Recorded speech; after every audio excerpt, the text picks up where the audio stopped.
On the cover, a crowbar sits propped up against a trash can in an alleyway. At the base of the crowbar, there sits a silver orb covered in arcane symbols, the two objects forming a crude question mark. Issue 5, Bedsheets and Betrayals.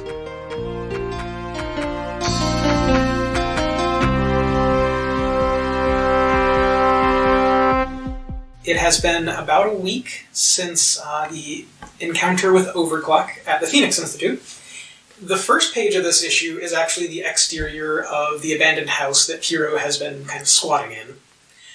So what is the exterior of this house? Like, what color is it? Like, is it multiple floors? Because we didn't really get a very good description of it. Definitely like a real neutral color. Okay. Nothing that like pops out, but nothing that would be unnoticeable. It's just like a house color, like just normal house. House colored. I will give you some options. Okay. Blue. Ooh. Is it yellow? Ooh. Is it kind of a brown? Ooh. It's really inventive colors. I like yellow. You like yellow? I think yellow. Like kind of like a sad yellow. Yeah, like the paint is kind of peeling a little bit. It used to be fun, but not anymore. Yellow. It's definitely 2 floors, real, like, dilapidated, not taken care of at all, so, like, there's parts of the floor that you can't really step on, there's parts of the floor that are just missing, creakiness, water leaking, pipes not really working, stuff like that. And what part of this house does Piero stay in, generally? Is there, like, a bedroom, or have they made, like, a nest in the living room? There is a window bed on the 2nd floor. Right. That is, it's got 1 clean sheet on it. Yes. The only clean sheet. Yes. So we have that exterior shot, and then we kind of move in, and we have Piero sitting on this window bed. It is the middle of the night. It's very, very late. And Piero's mask is just floating ominously in the center of the room, as it do when you're by yourself. Yeah. And we kind of see a shot over Piero's shoulder, and that picture that we saw in the first issue of Piero and Ruby. Yes. In happier times. And then we get a little bit of a flashback. Ooh. So this is Piero's first day of school, moving in with their new roommate. Mm-hmm. And I want to establish a couple of things. So we're Miu at this point. We're not Piero yet. No. Does Miu allow her parents to help move into the new room, or is this something they wanted to do by themselves? I don't think they can stop them. Okay. I don't think they can stop their parents from helping them move in. Okay. Is this something that they would have wanted to do on their own, though? Yeah, probably. Okay. So I think the compromise that has been kind of made at this point is that they will help you move boxes up to the dorm room itself, but they'll let you move them into the room on your own. Good. You're standing outside of this dorm room at this point with, like, 2 giant stacks of, like, 4 to 5 cardboard boxes each. Way more stuff than you would need in this, like, tiny, tiny dorm room that you're going to be sharing with someone. And your parents are just kind of fussing. They're like, well, you know that you can always come to us if you need anything. We work right over there in that administrative building that has absolutely not been destroyed by a octopus or a bear. Or it never will be. It never will be. Why would it be? It stood there for 50 years. It's a long time. Yeah, it's an old university. It's historic. Oh, wow. Yeah, you guys did some damage. And then I think they both kind of hug you and shuffle to give you a little bit of room. Mm-hmm. And your mom gives you something on the way out. What is this kind of keepsake that she has kind of given you at this point? I think it's like a mirror, like a hand mirror, and it's like really old. Okay. So it's like an heirloom from her family. So it's been passed down. So it's just an old, like a silver kind of hand mirror? Yeah, like a silver, probably hand forged, real ornate design. So not like a silver back glass, but like one of those really old style, like just polished silver mirrors. Yeah, those are cool. So you've got this like polished silver hand mirror, and they kind of, one last 3 or 4 hugs to go. Yeah. And then they eventually let you introduce yourself to your roommate all on your lonesome. Oh, wow. They trust you this much. Wow. So you're standing outside this door, and there's really only the one option. I guess there's 2. You could knock on the door and go in, or you could run away and leave your boxes in the hall. I guess I'll go in. It doesn't really make sense to run away. It's like a choose-your-own-adventure story. You open the room, and we get a shot of Miu standing in the doorway, kind of from the inside of the room. And what does Miu look like in this panel? Wearing some sweatpants, Apex U hoodie, carrying a box. Probably looks nervous, not quite sure where to stand, stuff like that. And the room is kind of divided into two halves. There's a bed on one half, on which is kind of laying Ruby. She's got headphones on at this point, so she doesn't quite see you enter just yet. And what does Ruby look like in this panel? Real edgy emo kid. Like real bad dyed hair, probably like little skulls on the headphones, bunch of bad wristbands. You said real bad, like, dyed hair. Yeah. What color? I always pictured white. You kind of enter and you start moving boxes in, and at some point, your roommate, who you have not met yet, but you know of, kind of pops the earphones out, and looks over and kind of gives a wave at you, and you can kind of tell that she's a little bit nervous about this whole thing as well, like, right. This is her first time away from home too. Oh, do you want some help with those? Yeah, sure. So she helps you bring in a few boxes, and we get a couple of panels of that. It's just every so often, an awkward panel of someone trying to hold two boxes, or like halfway dropping a box, and then we kind of come back out of that particular flashback, and we have Piero on this bed in this dark, dark house. And you can hear from outside there's a clanking sound, like someone is dragging some sort of metal object up the street. What do? I look out the window and try to determine what this metal object is and who this person is. Sure. What you see at the end of the street is... We'll start at the top. The hair is not white anymore, it's red. But it's kind of the same style, and you can tell that this is just a different dye job. The face has probably the biggest smile on it that you've ever seen on a human face, and not in really a great way. Then, kind of hanging over the left shoulder is a mask. That looks very similar to yours, but where yours has kind of a dour expression, this one is just very, very happy. The face and the mask look very similar at this point. Down from there, spiked belt, jeans, large boots, which you can now hear kind of impacting the concrete as she walks up the street. And she's dragging a crowbar and just every so gently tapping the asphalt as she goes. Wow. And you hear from down the street, Miu! Oh no. We gotta go to the movies! I don't want to go to the movies. Are you saying anything? Are you doing anything? Well, I can't say anything. I'm probably gonna go hide. Okay. Are you grabbing anything before you go, or are you just running? Grabbing the mask. Okay. And the sheet. So you grab the mask out the middle of the air, grab your comfort sheet. Yeah. And where are you running to? Different house. Okay, so you're just exiting the house and running away. Okay, cool.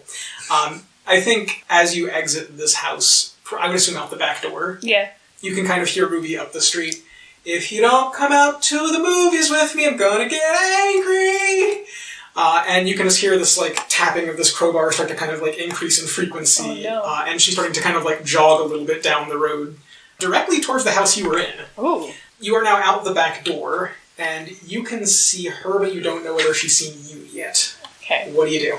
I mime a ladder, and I Okay. climb up the tree. Are you ready? Right. You mime a ladder, and as you do, I want you to... Normally this would not be an Unleash Your Powers kind of thing. Mm-hmm. I want you to unleash your powers. Okay. It's 2 or 1? Mm-hmm. It's always 2 and plus reflex. Thank you. 6 plus 2, 8. It is much easier than you would have expected to do this. Now, on an 8, this is always going to either mark a condition or be temporary or unstable. So let's start there. Which do you want it to be? Temporary. Temporary? Okay.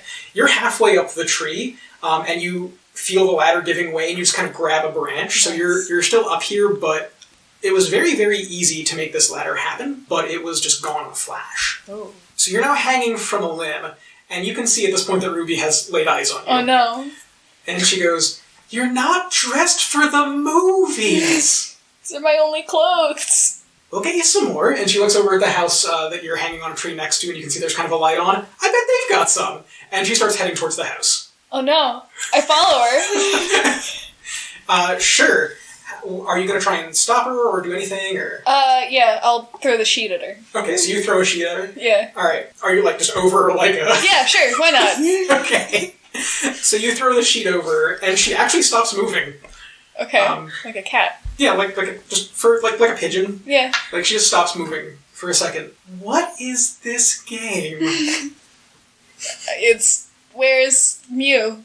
And she swings the crowbar at you. Oh. First off, I want you to mark your doom track. Yeah, thank you. But she swings the crowbar at you. Oh no. She's like, right there. And she swings the crowbar at you. Oh. What do you do? Can I run away now? Yeah, I would like to run away now. Yeah, you can start running. Are you just heading off down the street? Yeah, why not? Are you heading towards anywhere in particular? Let's go to the Kobe building. You're heading towards the center of town? Yeah. Okay. Now that's a very far distance away, because as we established, it took you a few hours to walk there. Or mine putting on roller skates. Okay, so as you're running, you're like pulling on these imaginary roller skates. Just hop on a motorbike. You get those on, and you start skating down the road. And as you do, you realize that Ruby is keeping pace with you pretty easily.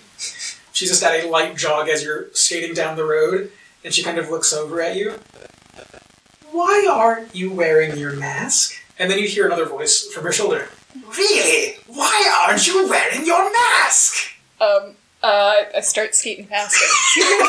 Okay. So you're now trying to outrun someone who is very, very quick. Yeah. This is also going to be an unleash of hours. 6. You start going much, much faster, and it doesn't seem like this is making much of a difference as far as not keeping up. And Ruby's just like, if you don't want it, you can just give it to me. No. Can't do that. I mean, you don't have to have it. I can tell it's not making you happy. I don't know. I don't know what to do. Keep running. Okay. What else can I do? That's fine. So at this point, you're kind of starting to get into a more industrialized sort of center. You guys are going pretty quick at this point. Going to the movies. Yeah, you're going to movies. And you can actually see a movie theater up the street. You can either head towards that, or you can try and head underground into, like, the subway system. Or you can just stay up here in full view of the public. Full view of the public, please. Alright. Because as you come in, downtown Apex City, it doesn't really get empty or, there's always some people around. The sort of late night crowds. And as you guys start passing, people start pulling out, like, cell phones and, like, taking pictures and videos. And you get some, like, whoa, it's a superhero fight! That's a good one. And Ruby kind of, the guy that said, it's a superhero fight, she's like, yeah, you want to join? And she reaches over and grabs him by the shirt, and now she's holding him in one hand. Oh, no. And she kind of looks over at you, or he could take it from you. No. I run towards the guy, the poor man. That she's holding? Yes. Okay. To try to save him. Okay. Oh. Can I mime, like a big sheep hook? And you're going to try and pull him away? Pull him away. I think that sounds like a defend someone, so go ahead and roll plus savior. Ooh. 3. Yeah, that's no good. So, you mime a sheep hook, and you get it around him, and as you start pulling, you realize that Ruby's grip on this guy is way stronger than the sheep hook. Than your sheep hook. And it's like digging into his abdomen, and you can tell that he's like seriously in some pain here, and she's like, well, if you wanted him, all you had to do was ask. And she throws him at you. Oh no. I would like you to roll to take a powerful blow. Okay. Ooh, 11. 11? That's bad. That's really Is it plus bad. anything? Plus conditions marked. Afraid? So you have one condition marked? Yeah. Now you're up to 12. So you're up to 12. Congratulations. So on a 10 plus, I would like you can either remove yourself from the situation, flee, pass out, etc. You lose control of yourself or your powers in a terrible way, or you choose 2 options from the 7 to 9 list. Let's just remove myself from the situation. Okay, alright, so at this point... Let's just leave. So she throws this guy at you, and you're just going to take that opportunity to grab him and just, knock it off. Yeah. Okay, alright. So you grab him, and you actually, in the first direction you turn into, you head down an alley, and you look back over your shoulder, and Ruby's not there anymore. And this guy is unconscious at this point. Okay. What do you do? Take him to a doctor. Okay, so you're just going to take him to the hospital? Yeah. I think that's a good kind of panel. Piero, at this point, taking this poor unconscious guy who just wanted to film a superhero fight to a hospital. We move from there, because this hospital is kind of towards the downtown area, since this whole chase kind of ended up there. From there, we move to the Infernus household. It is, again, about 3 o'clock in the morning at this point. I'm assuming William is asleep. Probably yes. Okay. There is a What day is it? I have school. Come on. You do have school. Let's say it's Wednesday. I'm definitely asleep then. There's a knock on your door. Okay. And it's a little tap, and then a slightly louder tap, and then like a full-on bang, bang, bang, bang, bang. What? Is that any way to speak to your father, son? It is when I'm asleep. Get up. Okay. Get Get up dressed. Fully dressed. Fully dressed. Fine. Meet me in my office. I get up and I put on just a quick suit. Okay. Not like a slow suit. Speed suit? Wait a second, no.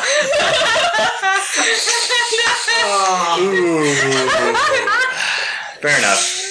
Oh, that was great. Put on the suit as quickly as possible. So, like 15 minutes, I'll go down there. Okay. So, in about 15 minutes, and your dad is in his office, and he is dressed like to the nines, cufflinks, tie pin. I've never seen him not dressed like that. It's odd that he's dressed like this at 3 o'clock in the morning. Yeah, it's True. One time you caught him in the shower. Anyway.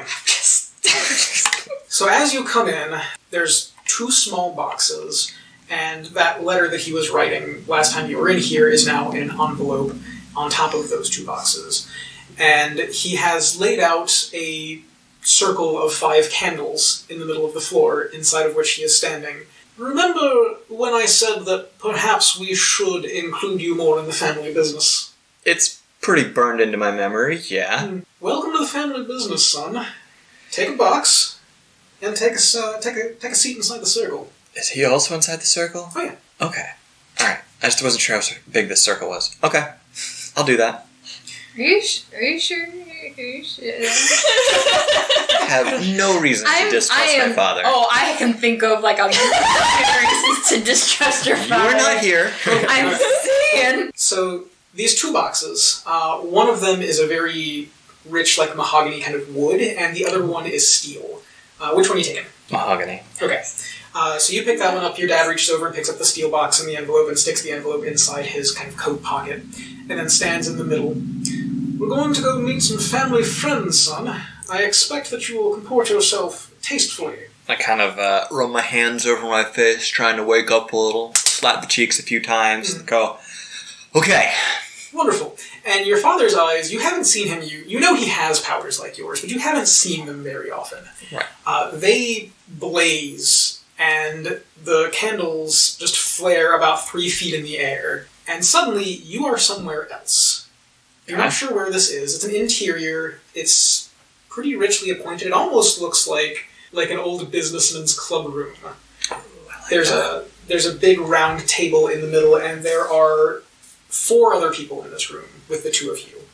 2 of them are seated at the table, and 2 of them are kind of standing behind those 2. So your father goes over to the table and pulls out a chair and takes a seat and puts his box on the table.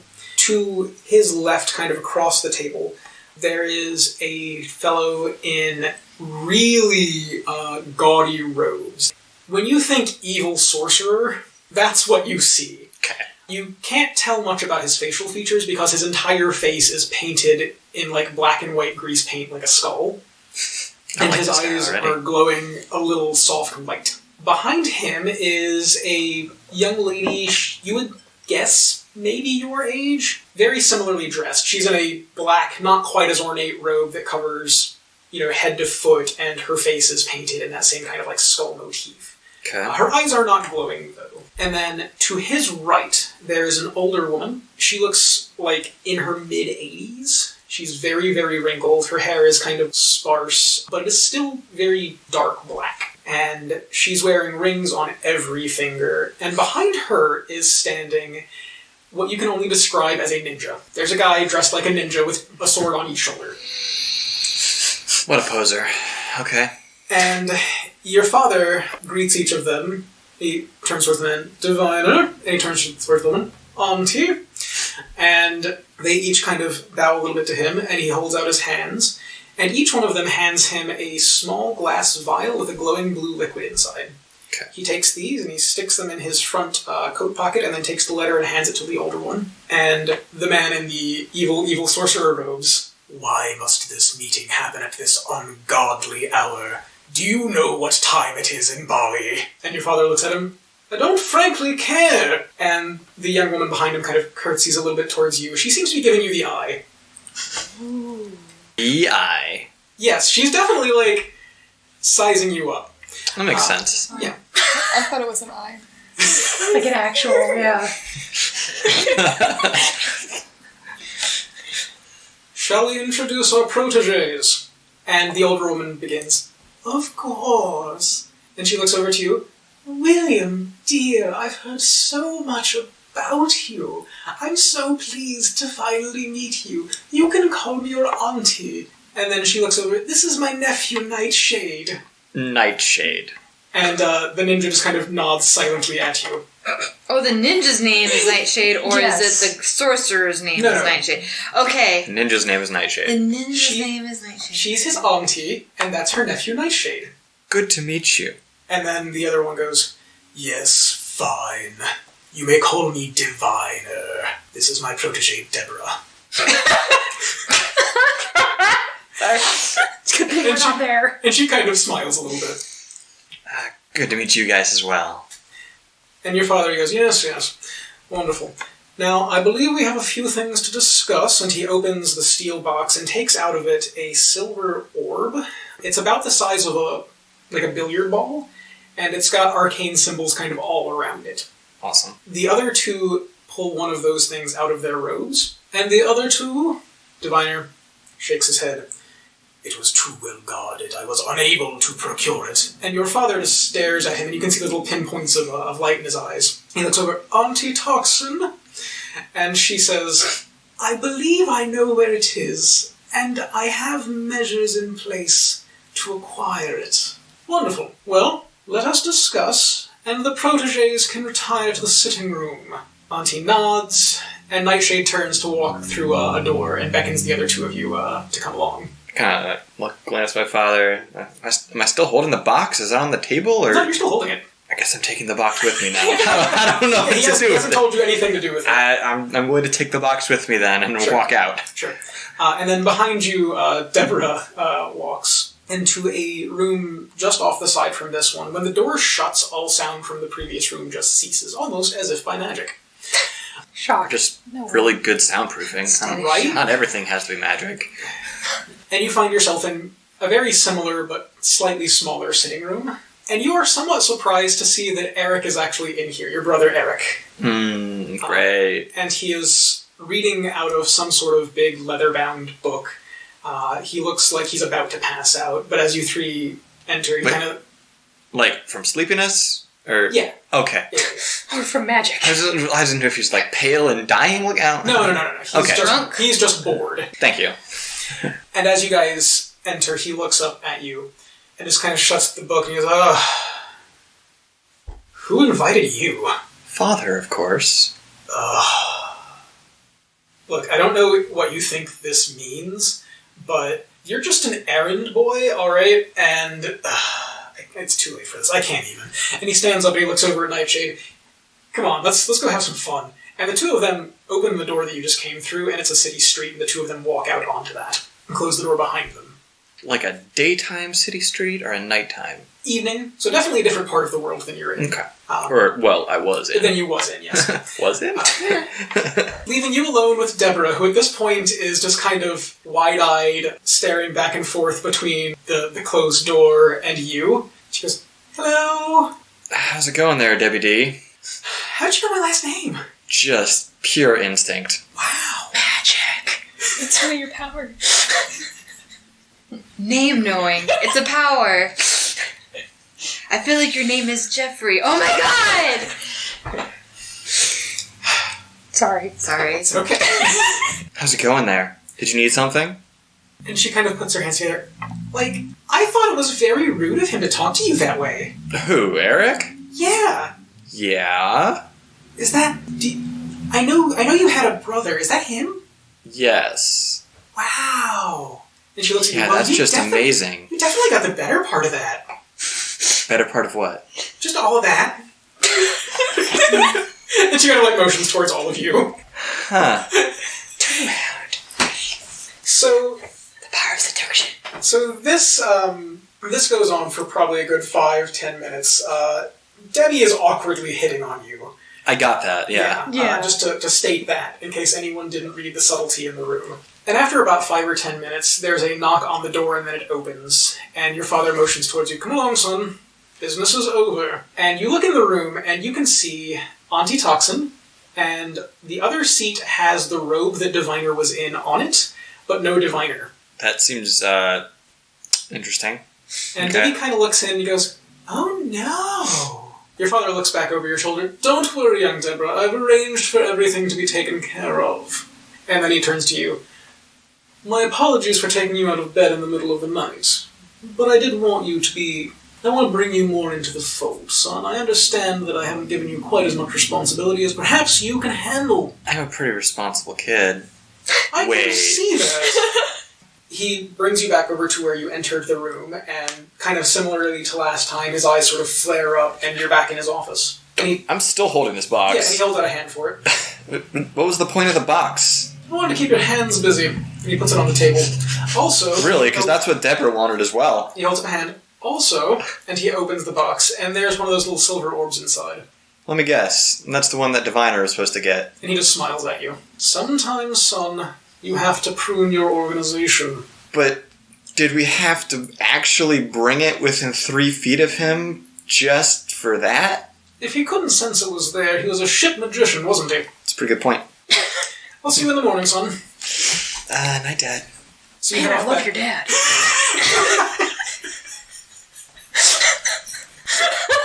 Logic be damned, that was pretty badass.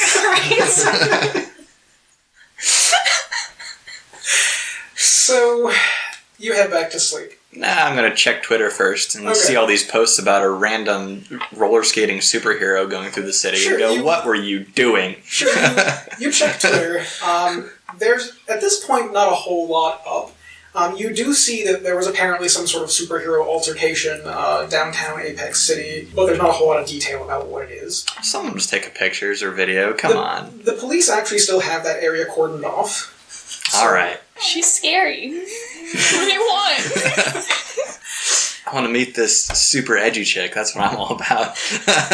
The next morning is something that you guys have all been aware of for at least a couple of days now. The Phoenix Institute, which was the building that was attacked by Overclock about a week ago and just severely damaged. A lot of people were in a lot of danger, and thanks to the heroics of Piero and the Baroness, those people were more or less saved. They've offered you an invitation. They want to thank you personally. And at least as far as the Baroness goes, Kopi has kind of suggested that this is not a terrible idea, like as far as making inroads with these people. As far as William Infernus goes, because you guys showed up on the scene at the end, they know that you were involved in this as well in a different kind of capacity. Was this the octopus? No. No, this was... Recapturing Overclock. Yeah. That's Yes. Thank you, so sorry. Yeah. Well, recapturing his head while his body rocketed out of the building. Yeah. Also, the Baroness kept the head. I did. Yeah. What have you been doing with that for last week? I've kind of been talking to it. It doesn't answer you. No, it doesn't answer me, but, like, I don't have a lot of friends in Kopi right now, so I talk to Overclock's head instead of just talking to myself. What kind of things do you Well, you're talk always to? with Officer Garen. Whenever you're there, I I'm hang out just with you. chopped liver. I'm chopped. I can hang out with you whenever I can, but, you know, when I'm in my room at night, Puppets. and I'm just trying to figure out what's going on. So you're just kind of like on the shelf somewhere. Well, see, it's yeah. Okay. And what kind of things do you talk to it about? I'm trying to... I'm asking where it came from. Where did I come from? Okay, so it's like. all I these imagine you wouldn't questions. understand being a cyborg. Yeah. It's true, I cannot relate to being a cyber bear. Cyber bear.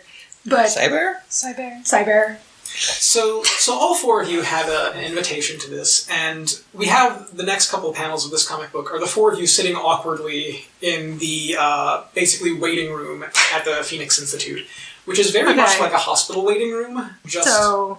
slightly less sterile, I guess. It's more comfortable. It's like a consultation kind of place. like an embassy? Yeah, more cushion. Yeah. So this is a fancy party, so are we dressed up? That's a great question. Are you dressed up? I don't have any other clothes. I mentioned that. So what are you wearing? So are you just wearing what are you wearing at this point? Hero costume, I guess. Which is Okay. the pants and the striped shirt and Okay. one face. William. Please. Sure. Come on. Yes, William is always dressed up. More so, or just your regular level of dressed up? The special tie. Little I flowers. was going to say, I'm going to put on a slightly nicer vest. How about Darren? Darren would be blooming. Yes! Fungus. Yeah, okay. Yeah, I have blooms. Like an all-purpose plant person. Yeah, and my face is still kind of like reshaping itself, so I do have a smashed-in head from my altercation, but I bloom for special occasions. What color? Oh, my blooms, they're definitely purple. That way it goes nice. with my pink. Nice, I like Yeah, it. so I bloom purple blossoms. Okay. And as far as clothing-wise, anything special or just... I feel like that would just be it. I'd be just wearing my blooms. Okay. As my so clothing. it's like flowers all over the place. Yeah, strategically places isn't, inappropriate, but like definitely. So it's like a flower exactly. dress. Not necessarily a dress. I wouldn't billow out, but I would definitely have like tendrils of flowers hanging off my arms. That's beautiful. Flower hair. pantsuit. It's a plant suit. No. God. Veto. Pantsuit. Okay. And how about the Baroness? I feel like I am wearing, I'm still wearing, my normal vest, but it's, my fancy vest, my Kopi dress vest. Okay. So it has, Kopi uniform insignia type and, epaulets. Okay. It's sort of like military dress, but it's less military-ish. You're a bear, so Yeah. it's been modified. Maybe I have a medal on it, who knows? So you guys have been here for probably 20 minutes or so, as is kind of normal for these sort of things. And eventually, someone pokes their head into the room. It's a young lady in a white uniform, lab coat. With Wait, a what? a uniform lab coat. Don't think too hard about it. I'm thinking so hard about it. Just got a name. So many Says questions. hello. Continue. She does actually have a name tag, Dr. Amara, and she pokes her head in and kind of takes a look around, figures these are probably the right people. Miss Stratford is ready for you now if you guys are ready. Okay. She leads you into the Institute. It's looking a lot better than it was last time you were here. There is definitely work going on. There are people engaged in very capital S science. You can see through several windows different robotics programs. Most of what you see here looks like robotics and cybernetics. And as you're going, Dr. Amara is kind of pointing out this is our robotics wing, this is our high-tech prosthesis wing. And she's kind of telling you about certain things they do. The Phoenix Institute largely is to help people who have different, unconventional biology. Whether that be from, losing an arm in a car crash to being born a fragment who is made of plasma and has to have a containment suit. So it's a wide gamut of things that they do here, but they all kind of focus on, an external object to help you live your best life. Is kind of what it comes down to. And eventually she leads you to a big, frosted glass door that has Tishala Stratford, CEO on it. And she knocks kind of politely and then opens the door and then motions you guys on in. There's a big black glass desk, and then in front of it 4 very cozy looking armchairs. Ooh. They do roll, but they're very, very cozy. Is there one that's big enough for There me? actually is. Okay. Of the 4 of them, one of them is oversized. And reinforced. Yes. Heavily. Wait, Heavily reinforced. maybe one's too big and one's too small and One's just right. No. 3 of them are normal person-sized chairs. 1 of them is a bear-sized chair. I will sit in the normal person size. I mean, if you want to. You can. I will sit in the bear chair. Behind the desk, there is an African-American woman in her late 30s to early 40s. She's wearing a white suit with a silver phoenix-shaped pin on the left kind of breast pocket there. And she smiles at you and kind of motions towards the seats and waits for you to get seated. And kind of leans across the desk. First off, I just wanted to say thank you for all of your help. It seems like not a week goes by that one of our facilities is being attacked by some supervillain or other, and I have to say, I think that was actually one of the fastest response times we've ever seen. So, congratulations. Thank you. My name is Tishala Stratford. You can call me Tish or Miss Stratford, or really whatever you want to. I very much appreciate, again, you saving my facility. And I wanted to offer you a small token of our appreciation. And she reaches down and opens a cabinet in the desk and pulls out 4 boxes, one of them larger than the others. and kind of slides them across, and they're clear-topped, and you can see inside what looks to be a really fancy wristwatch with a touchscreen. Now, this is a new product we've been working on. It's a communicator, it's a vital monitor, it's a GPS, and it's an automatic EMT alert. So once it is synced to your particular biorhythm, if that rhythm drops below an acceptable parameter, it will automatically alert the closest emergency responders. These are amazing. Officer Darren has one, but his is very useful. It tells the time. They also do that, and she reaches over and just pushes a button on it, and like the timer pops up. So you want to use these to keep track of us? Oh, no, you misunderstand me. These are for you. To keep track of each other. Now, does it sound like you're trying to figure out if she might have an ulterior motive there? I'm more just accusing her of having one, less actually like trying to honestly figure it out. So you're not trying to figure out what she's doing, you're just being persnickety? I am a little suspicious. Yeah. I'm definitely holding up the watch, looking at it with my cyber eye, and trying to figure it out, and like... She's piercing the mask. So you're... I feel like I am trying to figure out what's going on with this watch. Okay, so are you more like analyzing the watch, or are you trying to figure out the person? I feel like I look at the watch and I don't see much. Okay. So I'm going to start looking at her next. Okay. So yeah, go ahead and roll to pierce the mask. Because I'm kind of distrustful of scientists giving me stuff at this point. Yeah, that's fine. So go ahead and roll plus mundane. Especially because we just got done dealing with overclock. I'm very nervous around clocks. That's understandable. So plus mundane. Plus mundane. 2. Whether or not you are correct to do so, you believe that she has your best interest at heart. Okay. She certainly sounds like she does. So I mark potential for that. You do mark potential for that. There you go. And I think that's your 5th potential, right? That is my 5th potential. So technically you take an advancement. We're going to hold off on that until... But yeah, go ahead and note that you've got an advancement. Yeah. So yeah, no, you see nothing suspicious about this at all. Okay. I'm going to mention that I find it highly suspicious that you give me a clock after my dealings with overclock, but I'm still going to put it on. And she kind of laughs and she's like, yeah, the boys in R&D didn't really think that one through. I'm sorry. I thought about making it like a pendant or like a brooch even, but they thought the strap would keep it affixed better. Thank you very much. This is a very generous gift. That is both considerate and generous. It's a small token. It doesn't anywhere equate to the amount of lives and research that you folks saved, so no thanks necessary. And at this point, Dr. Amara kind of re-enters the room and walks around the desk, and she kind of leans in and whispers something at Stratford. She goes, oh no. Well, I guess we could call Axiom, and she leans in and she whispers something. She goes, why is he on the moon? The Sentry? And she kind of leans in and whispers again. She's like, no, earthquakes take precedent. I get it. And she kind of leans back in her desk and puts her chin in her hand. Can I attempt to hear what she said with super hearing? You can. I'm not going to make you roll for that. Okay. It's basically the downtown facility is being attacked. And then she says, well, what about Axiom? Okay. And she says, Axiom's on the moon. At which point, why is he on the moon? What about the Sentry? There was a 7.4 in Uganda. So earthquakes take precedent. Got it. Yeah. And then she kind of leans back. I hate to impose on you kids, but it seems... Remember when I said it didn't seem like a week went by without one of our facilities being attacked? I do. I think it's been about a week, hasn't it? It has been about a week. It seems like our downtown facility is under some sort of distress at the moment. It's not too far from here. You're under no obligation to, obviously. I wouldn't want to... But it would be very helpful if you could maybe assist in that manner. Say no more.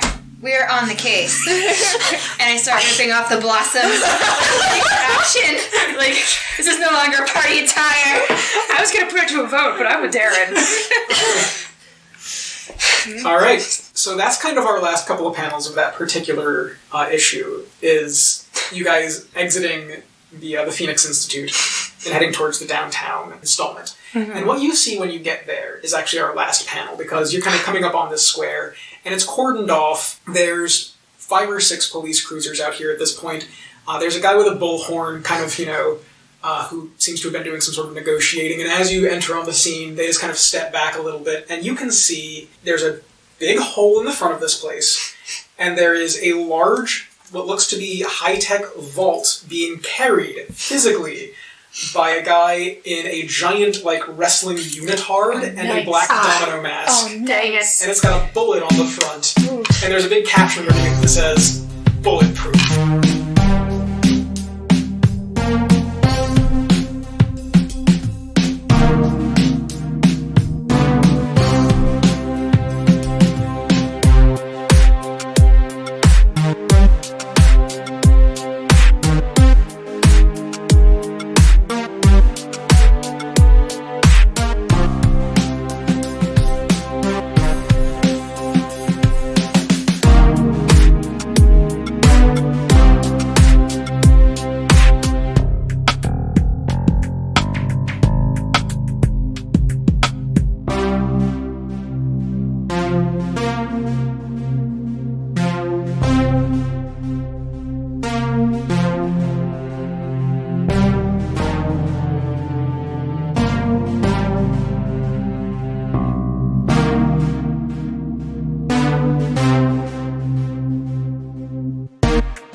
Masks: A New Generation is written for Magpie Games by Brendan Conway. It is made of magic, dreams, and a fair amount of spandex, and seriously, I love it. Please check it out. The Baroness is played by Christina. Piero is played by Lenny. You can find her on Instagram at incognitotuba. William Infernus is played by Jordan. Darren is played by Nan. Find her on Instagram at nanjitsu. Apex City is GM'd by Jeremy, who also writes the music and edits this podcast. Our album art was provided by Ash Brandt. Find them on Twitter at cinder_Brandt, that is BRANDT, on Instagram at brandt.ash, and on Tumblr at Kimmons. Find us on Stitcher, Google Play, or your podcatcher of choice. Follow us on Twitter at Apex City Cast. Thank you for listening, and we'll see you next time.